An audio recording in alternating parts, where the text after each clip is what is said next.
During the public hearing and subsequent discussion on this bill, did you get the impression that this legislation was targeting any specific organization? Thank you for the question. Yes, I did. The Freedom Foundation was singled out by name multiple times, and it did become the exclusive subject of subsequent committee discussions. So were there other organizations or specific examples of alleged union impersonation provided to the committee as a possible basis for this legislation? No, we didn't hear any others. So I'm rising today in strong opposition to House Bill 3789. You know, at first glance, this bill seems pretty narrow in scope, a mere protection against impersonating union reps, but what this bill really does is enshrine into law a new legal weapon for labor organizations, granting them the sole authority to define and enforce who may speak on their behalf under threat of civil litigation and penalties. This bill will chill speech.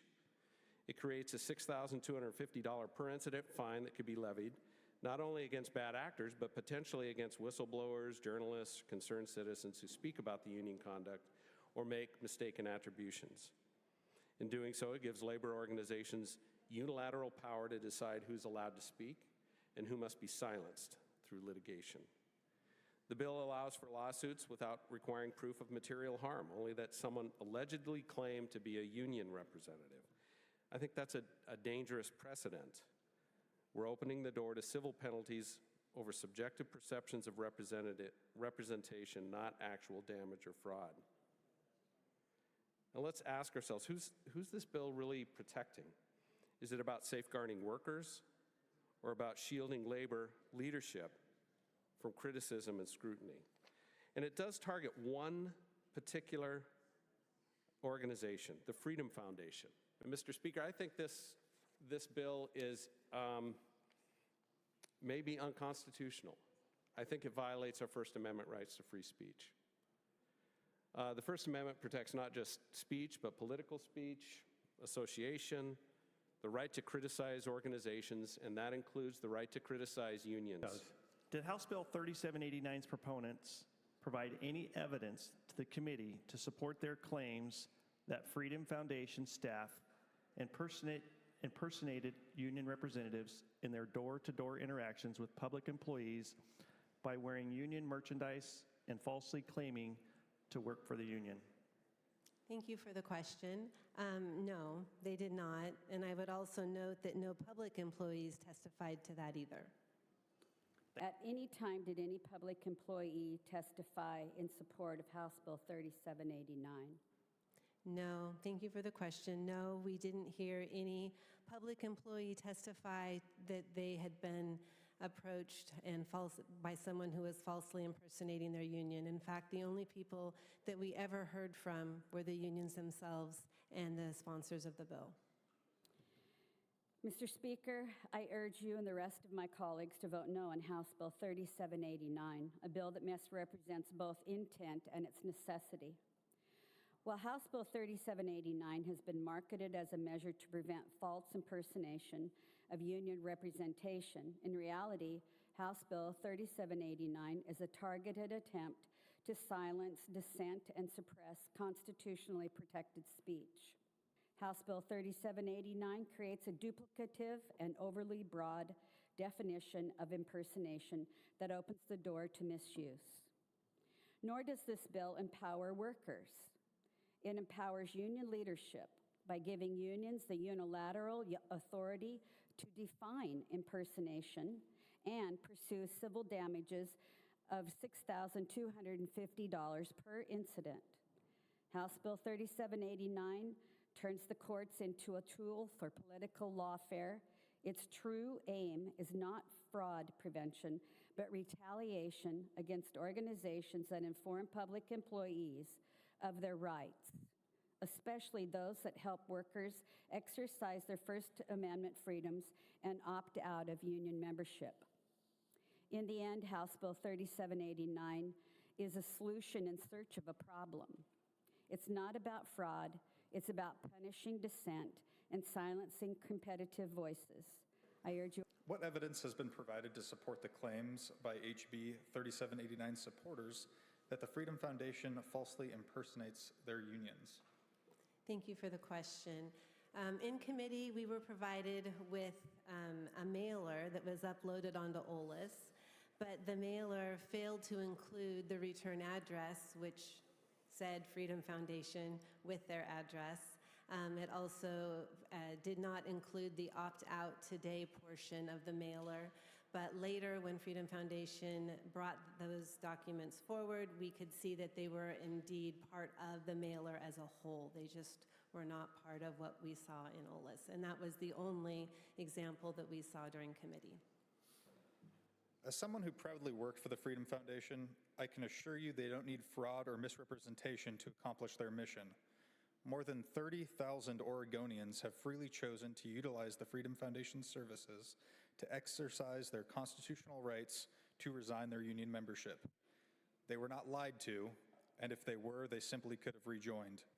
Government unions regularly resort to fraudulent and coercive tactics against their own members, everything from outright forgery of membership cards to deduct union dues from employees who intentionally never consented to holding employees to opt-out windows where there is 10 days in the entire year where they can resign their membership. I don't know how any reading of the Janus decision allows a union to tell its members that they only have access to their constitutional rights 10 days out of the year. Or how about outright denying employees' ability to opt out by simply refusing to accept their resignation letters in the mail, as AFSCME 75 is doing right now? There is indeed fraud and misrepresentation happening in this space, but it's not being done by the Freedom Foundation. This is a simple choice between freedom and coercion. And House Bill 3789 is nothing short, I believe, of an attempt by one of the state's largest special interest groups to engage in legislatively sanctioned lawfare against their political opponent, the Freedom Foundation, which operates a grassroots project called Opt Out Today to help public employees exercise their constitutional rights, to cancel union membership and dues payments should they decide to do that, and if that's in their best interest, without any evidence. House Bill 3789's proponents have falsely claimed, and I've done my research here, have falsely claimed that the Freedom Foundation and its employees, quote unquote, impersonate unions and their representatives, and have refused to acknowledge that existing Oregon law already protects them from such improper behavior. In spite of these facts, or more likely because of them, House Bill 3789 invents a new, deceptively broad definition of false impersonation that is tailored to fit union leaders' accusations and would give government unions, not public employees, the ability to use the legal system as a punishing financial weapon against the Freedom Foundation. Have HB 3789's proponents addressed the fact that existing Oregon laws already prohibit false impersonation? Thank you for the question. They've claimed that the existing laws don't apply to unions or are inappropriate because they are criminal laws. Follow-up question, Mr. Speaker? Another question? Yes, thank you. Have you requested a legislative council opinion on this, Representative? I have. And what does it say, Representative? Thank you.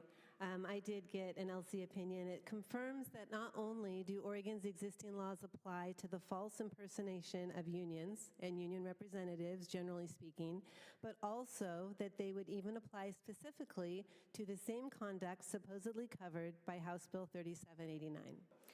Colleagues, if House Bill 3789 were truly about false impersonations and individual harm, we wouldn't be discussing it here today. But as you have heard, it's about organizational harm, even if the individual was not necessarily harmed. During committee, we had the public hearing on this bill, and it was portrayed that this was a widespread problem. So I requested samples be provided to the committee, or if not available, please be uploaded to OLIS so that we could see this misleading information for ourselves. One, item was uploaded to OLS. It was a Christmas-looking mailer, which was a letter with a QR code on it and an explanation of the Supreme Court decision of Janus versus ASME, that as a member of the Oregon School Employees Association, this person covered under this Supreme Court decision could opt out of their union and retain all of their earnings and maintain their union representation benefits. It even said in the consent section of this letter, and I quote, "I authorize Freedom Foundation to transmit this notice to OSEA and or my employer on my behalf. I struggle to see how this was false impersonation." There was no OEA logo on it, no school books, no little red schoolhouse or anything that would have made me think it was connected to the teachers union or anything they're like. I didn't even know what union it was without reading the text of the mailer. I was later able to see the envelope that the mass mailing was sent out in, and clearly on the return address label it said Freedom Foundation. So absolutely no false impersonation.